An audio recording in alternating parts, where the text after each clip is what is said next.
منده د عمر سي په زمانه کې تر کابل فتح راغلی دی. کابل ځان ته مستقله بادشاهي وه طالبانو ښه، دې ته کابل شاهان ویلې، کابلستان یې ورته ویلې. د کابلستان خپله بادشاهي وه له طالبانو، رتبیل نومېده د کابل بادشاه. جوړه تر دې چې پورې راغلی، بیا د رتبیل بیرته د عهد کړی، تسلیم سوی د مسلمانانو ته.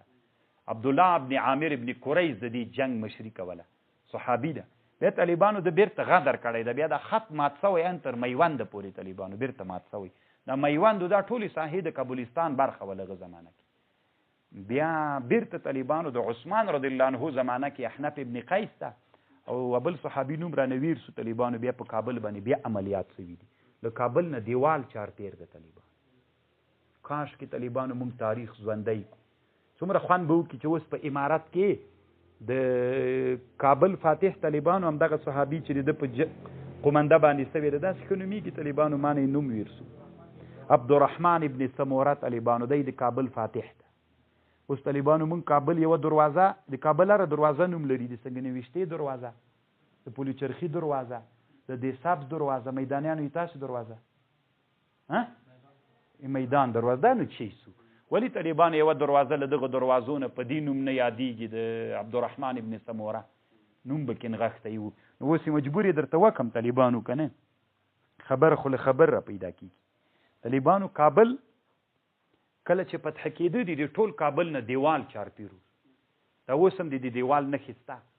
ولې اول موږ نه دا دیوال ړنګ سو طالبانو، ولې ورځ په ورځ ړنګېدلو. دا د ټول کابل څو محدودې دروازې درلودلې. یوه میاشت پرله پسې طالبانو د عبدالرحمن ابن سموره په مشري په کابل باندې عملیات وسول. جنګ وسو طالبانو، فتح نه راتلله، ځکه دوی د دیوال خو به ډېر پنډ و طالبانو، دومره پنډ دیوالو لکه دې جنه تر دې لوړ جګو، پاس پې مورچلې وې. صحابه به چې په دیوال راوښتل، دوی پاس له غېښو نه ویستل نه کېد. یوه میاشت جنګ وسو طالبانو. بیا د دې باغ وحش طرف نه طالبانو چې کله کابل ته را داخلېږي، دلته یو غار ده، دلته طالبانو یو ځای د پولي اسمایي ورته وایي، که تاسې نوم اورېدلی دي چې ته لاړ شئ. د اسمایي طالبانو د بودایزم د دین لوی معبد و. دلته مخکې له دې نه په کابل کې بودایزم دین واکمن و. د اسمایي د دې غره په لمن کې هغه طرف د سیند ته لمر طرف ته دلته طالبانو اسمایي د بودایزم د دین لوی معبد. نو دلته چې صحابه راغلل، دیوال په منجنیق باندې وویسته، پرله پسې وویسته، ړنګ یې که طالبان چې ړنګ یې که دیوال وغورځېده. دا اوس هم چې کوم چې کې دا دیوال د کابل پاتې د لیدلی مو دا یوه چې کې پاتې او دغه جي سره دا سړکونه نه دي، دلته طالبانو دیوال یې دلته وویسته. چې ویویسته نو دوی کوشش وکړه، جنګ به د ورځې و، د شپې به بندېده. صحابه دا جنگ پرله پسې وساته. دوی کوشش کوي چې زه جنگ به بند شي، د شپې به بیرته د دیوال کې زر زر خښتې تیږې خټې کېږدو چې به بیرته جوړ شي. نو هغه صحابه مشوره داسې وکړه چې جنگ مه بندویه. پرله پسې طالبانو وارونه کول، دې ته پرې نه ښودل چې ټوله شپه چې دا ځای بیرته جوړ کړي. بس صحابو ته د دې زمینه برابر په منجنیق کې پرله پسې ویسته چې دا کنډه نور هم مات شي، چې لاره برابره شي. سبا سهار چې سو طالبانو کابل د جنگ بڼې طالبانو دنیا کې وي. هغه وخت کې هند خو کابل د هند د جنگ بڼه پیل وه، پیل ډېر ځواکمنه وسله وه په هغه زمانه کې. نو دروازه باندې پیل راوویست. چې کله په دروازه پیل راوویست، دوی داسې اراده درلودله چې پیل په دروازه راوځي، ډېر عسکر ورسره ول او دوی به دلته دیوال ته راسي. د صحابه چې دلته دیوال نه دي، دی به د دیوال نه شاته کړي، چې شاته سي جنگ به د دې مستقامت نه شروع سي. دننه کافران او دا کافران دا به دلته دیوال بیرته جوړ کړي. نو هغه الله عز وجل بس طالبانو اراده وله چې مسلمانانو په پیل باندې وارونه وکړو، پیل دروازې خوله کې مړ سو. دلته چې د دروازې خوله کې مړ کړو، نه دوی نه ننوتی سو بیرته، پیل خو ډېر غټ وي طالبانو. نو بس مسلمانان په غبله لار باندې ورننوتل. چې ورننوتل طالبانو الله کابل فتح کړ.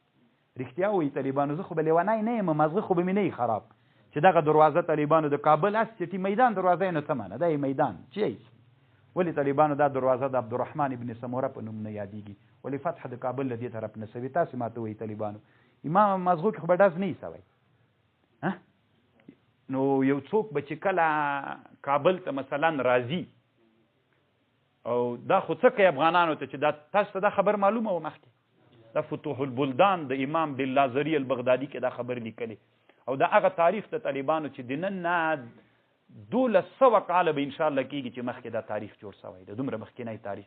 ما سره شته طالبانو دا کتاب، زه اوس تاسې نه پوښتنه کوم کله کله چې مثلا کابل نه هغه راځي نورې خارجي نړۍ نه علما راځي چې کله دروازه وویني بابو عبدالرحمن ابن سموره څومره خوند به وکړي موږ اسلام تاریخ به راژوندی وي فکر به مو راژوندی وي ملا ویده د ملا ته وایي چې نن سقاط چېرته ده جنازې ته ورشه دا څومره لوی تاریخ د طالبانو چې له موږ نه پاتې ده الله عز وجل دې وکړي طالبانو چې د موږ مشران پاچاهي دي د دوی نه یې ترنه غواړو طالبانو خو موږ زړونو کې دردونه دي اسلام راژوندي کول غواړو طالبانو د موږ نه باید مشورې وغوښتل شي ووایي طالبانو که خوند یې نه یې درکړی زړه نه راتوی ورته نه دا لیونۍ خبره همدا میدان دروازه ښه ده کومه یې وښه وه طالبانو بابو عبدالرحمن ابن سموره دا څه معنا لري عبدالرحمن ابن سموره چې لیکنه کوي دا فاتح د کابل و د دې دروازې نه کابل فتح شوی څومره خوند به یې کوو طالبانو همداسې د افغانستان نور ډېرو ولایتونو کې ډېر غټې قربانیانې شوي دي غزني طالبانو د تاریخ له لحاظه ډېره خوندوره ده